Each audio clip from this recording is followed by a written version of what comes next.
ಯಾವ ರೀತಿ ನಮ್ಮ ದೇಶದಲ್ಲಿ ನಮ್ಮ ಸೈಂಟಿಸ್ಟ್ ವಿಜ್ಞಾನಿಗಳು, ಇಂಡಿಯನ್ ಇನ್ಸ್ಟಿಟ್ಯೂಟ್ ಆಫ್ ಸೈನ್ಸ್, ಈ ಸಂಸ್ಥೆಗಳು ಯಾವ ರೀತಿ ಕೆಲಸ ಮಾಡ್ತಾ ಇದ್ದಾವೆ, ಯಾವ ರೀತಿ ಹೊಸ ಹೊಸ ಆವಿಷ್ಕಾರಗಳನ್ನು ಮಾಡಿ ದೇಶದ ಹಿರಿಮೆ ಗರಿಮೆಯನ್ನು ಹೆಚ್ಚು ಮಾಡ್ತಾ ಇದ್ದಾರೆ. ಚಂದ್ರಯಾನ 2 ಇದಾದ ಮೇಲೂ ಕೂಡ ಚಂದ್ರಯಾನ 3ಕ್ಕೆ ಯಾವ ರೀತಿ ಸಿದ್ಧತೆಗಳನ್ನು ಮಾಡಿಕೊಂಡಿದ್ದಾರೆ. ಮತ್ತು ಜೇನುತುಪ್ಪದ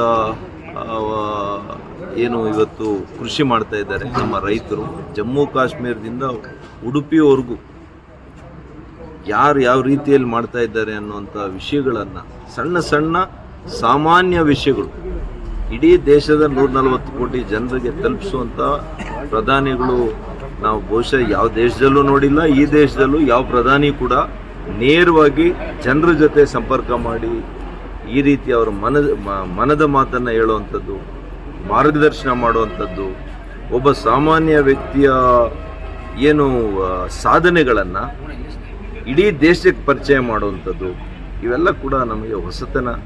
ಮತ್ತು ಅಂಥ ಒಬ್ಬ ಪ್ರಧಾನಮಂತ್ರಿಗಳು ನಮಗೆ ಯಾವಾಗಲೂ ಕೂಡ ಸಿಕ್ಕಿಲ್ಲ, ಮುಂದೆ ಸಿಗ್ತಾರೋ ಇಲ್ಲೋ ಗೊತ್ತಿಲ್ಲ. ಅಂಥ ಒಬ್ಬ ಪ್ರಧಾನಮಂತ್ರಿಗಳು ಇವತ್ತು ನಾವೆಲ್ಲ ಅಗಲಗುರ್ಗಿ ರೈತರು ಕೂತ್ಕೊಂಡು ನೋಡಿದ್ದೇವೆ. ಎಲ್ಲರೂ ಕೂಡ ಇವತ್ತು ಭಾಳಷ್ಟು ಸಂತೋಷ ವ್ಯಕ್ತಪಡಿಸಿದ್ದಾರೆ.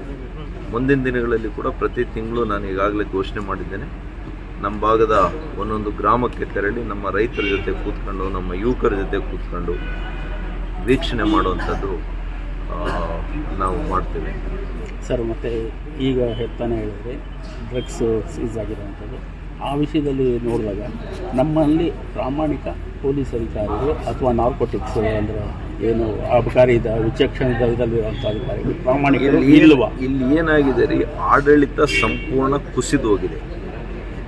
ಆಡಳಿತ ಎಲ್ಲಿದೆ ಈ ರಾಜ್ಯದಲ್ಲಿ? ಕಳೆದ 1 ತಿಂಗಳಿಂದ ನೀವೇ ಹೇಳ್ತಾ ಇದ್ದೀರಿ ಯಾರು ಮುಖ್ಯಮಂತ್ರಿ. ಈ ರೇಸಲ್ಲಿದ್ದಾರೆ ಬಿಟ್ಟರೆ ರಾಜ್ಯದ 6 ಕೋಟಿ ಜನರ ಬದುಕು ಏನಾಗ್ತಾ ಇದೆ, ಅವ್ರ ಭವಿಷ್ಯನ ಹೆಂಗೆ ರೂಪಿಸ್ಬೇಕು, ಏನು ನಾವು ಅಭಿವೃದ್ಧಿ ಮಾಡಬೇಕು, ಒಬ್ರಿಗಾದ್ರೂ ಚಿಂತನೆ ಇದೆಯಾ? ಯಾವಾಗ ಮಂತ್ರಿಯಿಂದ ಪದವಿ ಹೋಗ್ತದೋ ಅಂತ ಹೆದರಿಕೆ, ಇನ್ನು ಮಿಕ್ಕಿರ್ತಕ್ಕಂಥ ಶಾಸಕರಿಗೆ ನಾನು ಮಂತ್ರಿ ಆಗಬೇಕು ಅಂತ ಬಯಕೆ ಅಲ್ವಾ? ಒಬ್ಬರು ಆದಮೇಲೆ ಒಬ್ಬರು ರೇಸಲ್ಲಿ ಡೆಲ್ಲಿಗೆ ಹೋಗೋದು, ಒಬ್ಬರು ಪದವಿ ಉಳಿಸ್ಕೊಳಕ್ಕೆ, ಇನ್ನೊಬ್ಬರು ಪದವಿ ಪಡ್ಕೊಳ್ಳೋಕ್ಕೆ.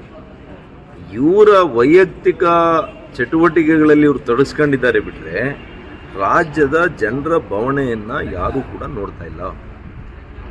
ಹಾಗಾಗಿ ಆಡಳಿತ ಸಂಪೂರ್ಣ ಕುಸಿದಿರೋದ್ರಿಂದ ಯಾವುದೇ ಅಧಿಕಾರಿಗೆ ಹೆದರಿಕೆ ಇಲ್ಲ, ಜವಾಬ್ದಾರಿ ಇಲ್ಲ, ನಾರ್ಕೋಟಿಕ್ಸು ಇಲ್ಲ, ಇಡೀ ಗೃಹ ಇಲಾಖೆ ಇಲ್ಲ, ಯಾವ ಇಲಾಖೆ ಅಧಿಕಾರಿಗಳು ಕೂಡ ಅವ್ರ ಸ್ವಂತ ಕೆಲಸ ಅವರು ಮಾಡ್ಕೊಳ್ತಾರೆ.